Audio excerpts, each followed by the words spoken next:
नमस्कार, welcome to career 247। मैं हूं प्रशांत धवन। नाउ इजरायली मीडिया में आज के समय आप देखोगे भारत का बहुत मेंशन किया जा रहा है और खुलकर इजराइल के ही जो वरिष्ठ पत्रकार हैं ये लिख रहे हैं। यहाँ पे आप देख पाएंगे, जेरूसलम पोस्ट का आर्टिकल मैं आपको दिखा रहा हूँ। टाइटल है इसका, what Israel can learn from Modi, national honour as a strategic asset.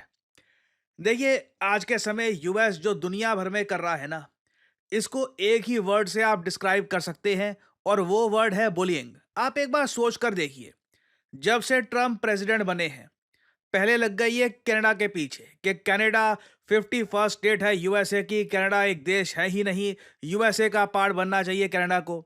फिर ये पीछे पड़ गए ग्रीनलैंड के कि ग्रीनलैंड को ये कब्जाएंगे, ग्रीनलैंड यूएसए का पार्ट होना चाहिए। फिर पनामा कैनाल के ये पीछे पड़ गए थे। फिर आपको याद होगा अभी इंडिया के बारे में क्या क्या इन्होंने स्टेटमेंट्स दी हैं कि इंडिया की इकोनॉमी डेड है, और वेरियस और टाइप की स्टेटमेंट्स भारत के बारे में इन्होंने दी। जापान में डोनाल्ड ट्रंप की गवर्नमेंट ने इतना प्रेशर डाला एक खराब ट्रेड डील को लेकर कि जापान को इन दी एंड 550 बिलियन डॉलर्स की इन्वेस्टमेंट कमिट करनी पड़ी टू यूएस। उसके बदले में यूएसए के जो एश्योरेंसेस है ये इतने ज़्यादा कमज़ोर हैं कि अभी रिसेंटली जापानीज गवर्नमेंट का जो ट्रेड रिप्रेजेंटेटिव था, उसको यूएस जाना था, वो यूएस गया ही नहीं, क्योंकि जापान में आज के समय जेन्युइनली लोग फील कर रहे हैं कि डोनाल्ड ट्रंप ने बुली करके जापान की कमजोरी का फायदा उठा करके जापान मिलिटरीली खुद को डिफेंड कर नहीं सकता, एक ऐसी डील क्रैक कर ली है यूएसए के लिए जिससे यूएसए को बहुत ज्यादा फायदा होगा। और इसके रिएक्शन में आपने देखा होगा, रिसेंटली न्यूज आई है कि जापान के प्राइम मिनिस्टर ये रिजाइन करने वाले हैं। यहाँ पे आप लोग देख पाओगे, वॉल स्ट्रीट जर्नल का आर्टिकल है, जापान के प्राइम मिनिस्टर ने रिजाइन कर दिया after clinching tariff deal. Deal इतनी ज़्यादा खराब थी कि जापान की जनता ने इनकी पार्टी को रीसेंट इलेक्शंस में बहुत कम वोट दिए हैं। लोकल इलेक्शंस में इतना बड़ा डिबैकल हुआ कि ऑल टुगेदर प्राइम मिनिस्टर ही रिजाइन करने वाले हैं। और मैं आपको ये बता दूं, डोनाल्ड ट्रंप कई वर्ल्ड लीडर्स को डुबाकर मानेंगे। ये बेसिकली टैक्टिक बहुत ही सिंपल है, इतना ज़्यादा प्रेशर डालो उस कंट्री पर कि लीडर के पास कुछ ऑप्शन बचे ही ना, एक खराब डील पर वो साइन कर दे और उसके बाद उस लीडर का पॉलिटिकल करियर खराब हो जाएगा, काफ़ी केसेस में ख़त्म भी हो जाएगा। जैसे व्लादिमीर पुतिन ने बोला था कि जिस तरीके से ट्रंप बात करते हैं ना कंट्रीज से, अगर कोई सेल्फ रिस्पेक्टिंग कंट्री का लीडर होगा तो बिल्कुल भी इसको वो टॉलरेट नहीं करेगा और यूएस की डिमांड के सामने झुकेगा नहीं।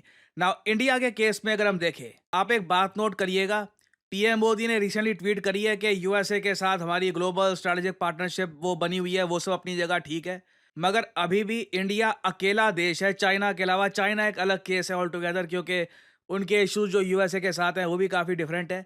इंडिया अकेला डेमोक्रेटिक कंट्री है जो खुलकर यूएसए के सामने खड़ा हो रहा है और यूएसए की मनमानी को रिजेक्ट कर रहा है। ट्रंप ने ये बोला कि मैंने इंडिया पाकिस्तान की जंग रुकवा दी, इंडिया ने ओपनली इसको रिजेक्ट किया, काफ़ी बार बोला कि नहीं, कोई थर्ड पार्टी इंटरफेरेंस नहीं हुई है। पीएम मोदी और डोनाल्ड ट्रंप की बातचीत ही नहीं हो रही थी ऑपरेशन सिंदूर के टाइम में। भारत ने यहाँ तक एक क्लियर बात बोल दी। उसके बाद से हमने देखा है कि ट्रंप बार बार दोहरा रहे हैं कि मैंने वॉर रुकवा दी, न्यूक्लियर वॉर रुकवा दी, बट इंडिया ने कैटेगोरिकली बोल दिया है कि आप रिकॉर्ड्स देख लीजिए, डोनाल्ड ट्रंप और पीएम मोदी की बात ही नहीं हुई थी। फिर अगर हम बात करें ट्रेड डील की, वहां पर डोनाल्ड ट्रंप चाहते हैं कि इंडिया के एग्रीकल्चर मार्केट में इनको एक्सेस मिल जाए, भारत वहां पर भी कह रहा है कि नो। फिर आप अगर देखो रशिया से ऑयल परचेज करने के मामले को लेकर, वहां पर भी हमारी वित्त मंत्री ने रिसेंटली ओपनली बोल दिया है कि इंडिया रशिया से ऑयल परचेज करता रहेगा। कोई हमने ऑयल परचेज करना बंद नहीं किया रशिया से, उल्टा आने वाले समय में इंडिया को अगर सही लगेगा तो हम लोग रशिया से और ऑयल परचेज करेंगे। अब इसके रिस्पॉन्स में आज के समय भारत पे 50% टैरिफ लगे हैं और लग रहा है कि जिस तरीके से यूएसए में बातचीत चल रही है, इंडिया पे ये और टैरिफ बढ़ाने वाले हैं, सैंक्शंस और बढ़ाने वाले हैं इन द फ्यूचर। ये इंडिया की जो रेजिलियंस है ना, मैंने आपको बताया था बहुत टाइम पहले, कई देशों को इंस्पायर करेगी। वो इंडिया को देखकर कहेंगे कि कमाल है, मतलब एक बार को बड़े अमीर देश जहां पर बहुत खुशहाली है, सब कुछ ठीक है, वो लोग आज के समय झुक गए। इंडिया अपनी दुनिया भर की जो भी हमारी प्रॉब्लम्स है कि इंफ्रास्ट्रक्चर वर्ल्ड क्लास नहीं है, ये चीज़ अच्छी नहीं है, ये अभी और इम्प्रूव हो सकता है, उस सब के बावजूद इंडिया आप कह लीजिए अकेला देश है that has not surrendered in front of the US. और इजरायली मीडिया में आज के समय यही लिखा जा रहा है कि इसको कहते हैं नेशनल ऑनर, कि कंट्री का ऑनर होना चाहिए और इस ऑनर को मानना चाहिए as a strategic asset. Israel में आज के समय फ्रस्ट्रेशन इस बात को लेकर है कि यूएस यूरोप को या फिर कई और देशों पर उतना प्रेशर नहीं डाल रहा जितना डालना चाहिए गाजा के इशू को लेकर। अब फॉर एग्जांपल देखो, आज के समय डोनाल्ड ट्रंप पीछे लगे हुए हैं यूरोपियन देशों के कि भारत पे सैंक्शन लगाओ, भारत पे टैरिफ लगाओ। खुद भी लगा दिए हैं। मगर इजराइल ये मानता है कि एक एक करके यूरोप के कई देश अब फिलिस्तीन को एज ए कंट्री एक्सेप्ट कर रहे हैं। ट्रंप वहां पर अग्रेसिवली उस हद तक इजराइल का सपोर्ट नहीं कर रहे, ना ट्वीट कर रहे। आपने देखा होगा डोनाल्ड ट्रंप बिल्कुल चुप रहते हैं इजराइल के मामले को लेकर। कई देश हैं जो अब ओपनली कह रहे हैं कि हम फिलिस्तीन को एज ए कंट्री मानेंगे। ट्रंप ने एक ट्वीट नहीं करी है। ट्रंप कॉन्स्टेंटली ट्वीट किए जा रहे हैं कि हमने इंडिया को खो दिया है। अब पता नहीं अजीब सी ट्वीट्स है कि रशिया को खो दिया है, चाइना को खो दिया है वगैरह, फिर खुद ही कह देते हैं कि नहीं नहीं नहीं ऐसा कुछ हुआ नहीं है।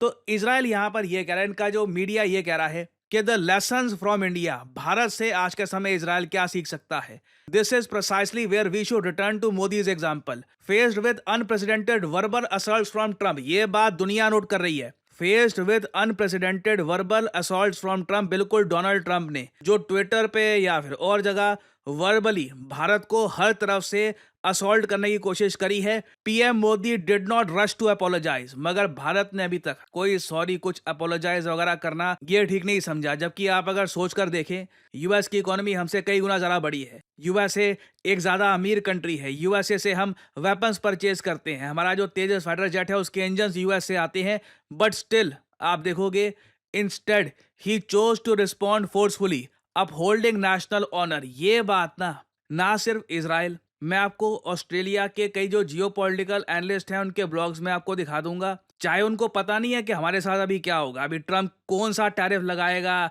कौन से सैंक्शन क्या होगा, दे डू नॉट नो कि बात कहां पे जाके रुकेगी। मगर मैंने आपको बताया था पूरी दुनिया में आप देखोगे भारत के लिए रिस्पेक्ट बढ़ेगी। और आगे यहाँ पे आप देख पाओगे ये कह रहे हैं परहैप्स हिज अप्रोच, हिज मतलब पीएम मोदी की जो अप्रोच है, may come across as harsh, but it sent a clear message. India will not accept treatment as a subordinate or an inferior state. India USA के side kick की तरह सीधा इनके साथ खड़ा नहीं हो जाएगा। हम इक्वल ट्रीटमेंट डिमांड करते हैं। यहाँ पे इजराइल के बारे में कहा जा रहा है, Israel in contrast tended during the Khan Yunis incident to display excess transparency, anxiety, an approach that may have been aimed at mitigating short-term damage but potentially harms long-term strategic interest. Israel के case में कह रहे हैं कि Netanyahu Donald Trump को खुश करने के पीछे लगे रहते हैं। खान यूनिस का जो केस था वहां पर भी यूएस के प्रेशर में आके इजराइल ने अपनी जो नीति है ये चेंज कर दी। और कंक्लूजन में यहां पर ये कह रहे हैं the conclusion is that a country must defend its national honour. एक नेशनल ऑनर को एक एसेट की तरह ट्रीट करना चाहिए। जापान के केस में मैं अगर साफ साफ बताऊं, उन लोगों ने नेशनल ऑनर को फेंक दिया कहीं पर। वो सिरा सिरा फोकस कर रहे हैं ट्रंप के साथ कोई ट्रेड डील वगैरह बस हो जाए, सब ठीक हो जाए, वो भी मिली नहीं है। नेशनल ऑनर भी नहीं मिला, ट्रेड डील भी बेकार सी मिली है। पीएम भी अब रिजाइन कर रहा है। ये होता है डिजास्टर। और इसी बारे में यहाँ पे लिखा गया है कि एक कंट्री को डिफेंड करना होगा अपना national honour even when facing difficult and complex situations. A hasty assumption of responsibility may be interpreted as weakness and exploited by adversaries. अगर आप जल्दी से माफी मांगना शुरू कर देते हो या क्या कहते हो कि नहीं नहीं हम हमारा वो मतलब नहीं था, रिलेशन आप ठीक करते हैं, डोनाल्ड ट्रंप और उनके मिनिस्टर्स उसी बात का वेट कर रहे हैं कि कब सामने वाला देश थोड़ी कमजोरी दिखा दे और उसके बाद आप देखोगे वो डोमिनेट करना स्टार्ट कर देंगे। It is precisely in such moments that caution in expression. और फाइनली आप देखोगे यहां पर ये लिखा है फ्रॉम इंडिया, वी मतलब इजराइल के लोग, हम ये सीखते हैं कि नेशनल ऑनर एक लग्जरी नहीं होती कि तो भैया एक्स्ट्रा कोई एक चीज होती है जो आप अगर अफोर्ड कर पाते हो तो ठीक है।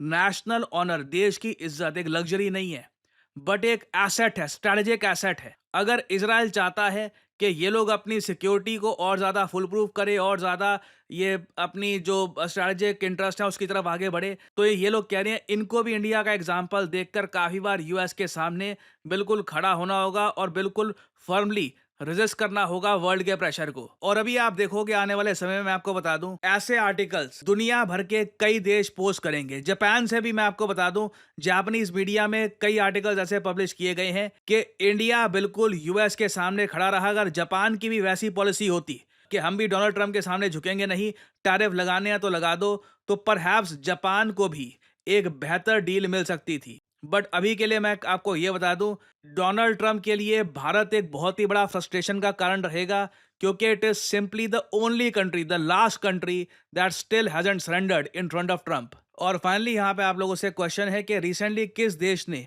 ओफेक 19 स्पाइस सैटेलाइट लॉन्च करी है। ये काफ़ी न्यूज़ में है। बताइए ओफेक 19 नाम की स्पाइस सैटेलाइट किस कंट्री की है। ये है यहाँ पे आपकी ऑप्शंस, इजराइल, रशिया, यूक्रेन या इंडिया। कमेंट सेक्शन में करिए उत्तर।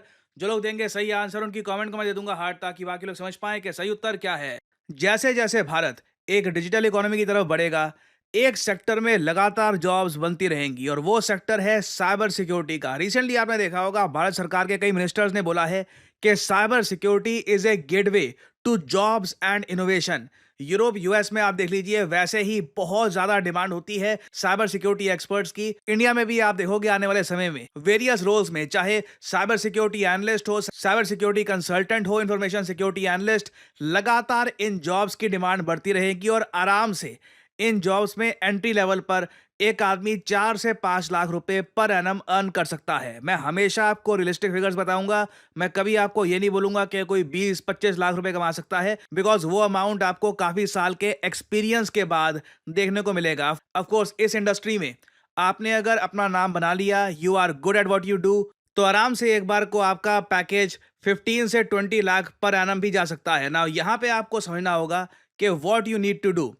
आपके पास एक अगर एजुकेशनल बैकग्राउंड है जहाँ पे आपने बैचलर्स कर रखी है इन कंप्यूटर साइंस और आईटी या फिर रिलेटेड फील्ड में, you are ready for this role. Actually कई केसेस में अगर आपने बीए बीएस की डिग्री भी कर रखी है, तब भी आप अगर एक प्रॉपर कोर्स कर लेते हैं साइबर सिक्योरिटी का, तो आप बहुत सारे सर्टिफिकेशंस के लिए एलिजिबल हो जाते हैं और साथ में जॉब मार्केट में भी जॉब आप हंट कर सकते हैं। और इसलिए करियर 247 आपके लिए आया है certification in advanced cyber security with generative AI. ये कोर्स अपने आप में यूनिक इसलिए है क्योंकि मार्केट में आपको साइबर सिक्योरिटी का कोई भी कोर्स नहीं मिलेगा जहां पे लाइव लेक्चर्स हों। यूजुअली सारे कोर्सेज में प्री रिकॉर्डेड क्लासेस आपको मिलेंगी। उसके अलावा जनरेटिव एआई के साथ साइबर सिक्योरिटी कोई आपको नहीं सिखाने वाला कि how are you suppose to use generative AI with cyber security. तो if you see yourself as someone जो फ्यूचर में साइबर सिक्योरिटी की फील्ड में एक खुद का नाम बना सकता है, देन डेफिनेटली वीडियो के कमेंट सेक्शन में जाइए। यहाँ पे आपको लिंक मिलेगा, इस लिंक पर करिए क्लिक।